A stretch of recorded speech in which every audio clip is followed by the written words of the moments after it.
हिमालय में बसी एक विचित्र दुनिया, जहाँ सबकी आयु हजारों वर्षों की हो, जहाँ पर 12-12 फीट के इंसान हो, हर किसी के पास दैवीय शक्तियाँ।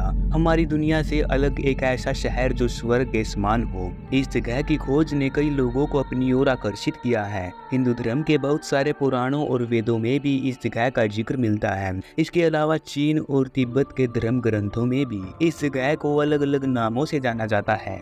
हिमालय में सच में एक ऐसी रहस्यमयी जगह है जहाँ पर कभी किसी की मृत्यु नहीं होती, परंतु इस पवित्र जगह को देखना हर किसी के बस में नहीं है। दुनिया में कई ऐसे रहस्य हैं जिनके सामने विज्ञान ने भी हार मान ली है। और अगर बात करें हिमालय की, हिमालय तो अपने आप में ही अनगिनत रहस्यों का भंडार है। और उन्हीं रहस्यों में से एक रहस्य है ज्ञानगंज मठ का रहस्य। हिमालय में छिपा हुआ एक ऐसा रहस्यमयी शहर जिसे सिद्धाश्रम, शंग्रीला या शंभाला भी कहते हैं। प्रसिद्ध अंग्रेजी लेखक जेम्स हिल्टन की लिखी किताब lost horizon the legend of Shangrila इसी रहस्यमयी शहर ज्ञानगंज मठ पर आधारित है। ज्ञानगंज मठ 2400 किलोमीटर में फैली एक घाटी है जो तिब्बत और अरुणाचल के बीच फैली होने का दावा किया गया है, परंतु आज तक यहाँ पर पहुँचने का रास्ता या तरीका कोई भी खोज नहीं पाया है। उस जगह पर पहुँचने के लिए घोर तपस्या के साथ शारीरिक व मानसिक रूप से परिश्रम करना पड़ता है। कहा जाता है कि यहाँ पर देवताओं का आगमन व प्रस्थान होता है। ये जगह इतना पवित्र है कि यहाँ केवल धर्म का ही पालन होता है और इस जगह को केवल दिव्य दृष्टि से ही देखा जा सकता है। हिमालय के रहस्यमयी शहर का जिक्र रामायण में भी मिलता है, परंतु उससे भी पहले सतयुग में भी इस जगह का जिक्र एक बार मिलता है।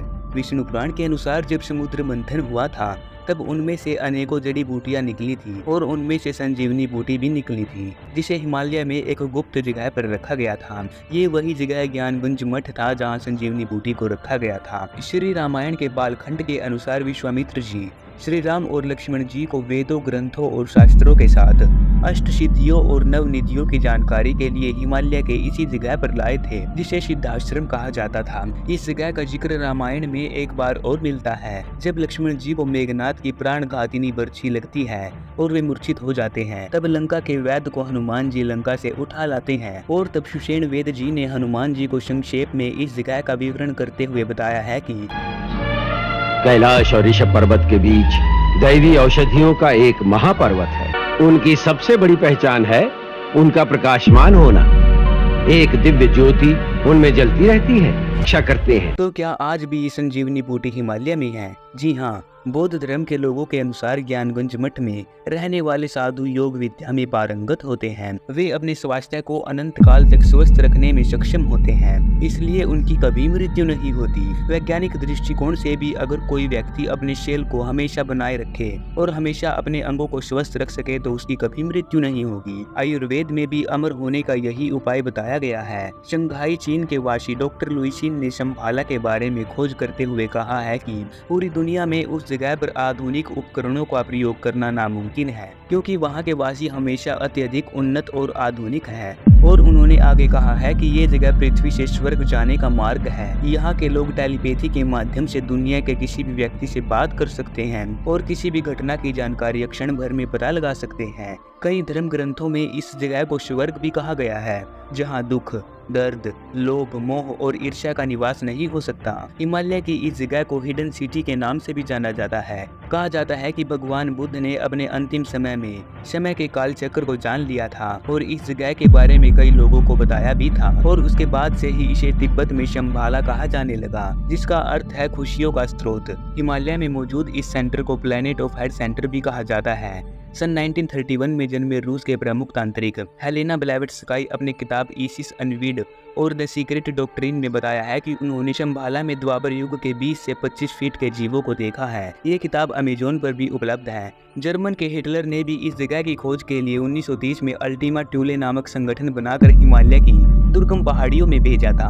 अल्टीमा टूले का मतलब अद्भुत जगह की खोज करने वाला संगठन, परंतु हिटलर असफल रहा था। कई बौद्ध ग्रंथों में यहाँ तक पहुँचे जाने का मार्ग भी बताया गया है। इस जगह पर जाने के लिए अत्यधिक परिश्रम और धैर्य रखना होगा। इस स्थान पर पहुँचने के लिए गोबी रेगिस्तान को पार करना होगा। इसको पार करने के बाद भी शंभाला शहर दिखाई देगा या नहीं, इसका कोई प्रमाण नहीं मिलता है। महाभारत में भी शंभाला शहर में जाने का मार्ग बताया गया है। महाभारत युद्ध के पश्चात जब युधिष्ठिर राजा बनते हैं और कुछ साल राज करने के बाद अभिमन्यु के पुत्र परीक्षित को राज सौंप कर भगवान श्री कृष्ण से स्वर्ग का मार्ग पूछते हैं। तब भगवान श्री कृष्ण इस स्थान का नाम बताते हैं। उसके बाद 5 पांडव और द्रौपदी इस जगह की खोज में जाते हैं, परंतु केवल युधिष्ठिर ही इस जगह पर पहुंच पाए थे। भविष्य पुराण में भी भगवान विष्णु के 10वें अवतार की भविष्यवाणी है, जिसमें साफ तौर पर लिखा गया है कि भगवान कल्कि का अवतार शंभाला में होगा। और तिब्बत में बौद्ध धर्म के लोगों की यह मान्यता है कि जब दुनिया का सबसे बुरा दौर होगा, जब सारी दुनिया धर्म मुक्त होकर सिर्फ पाप के पथ पर होगी,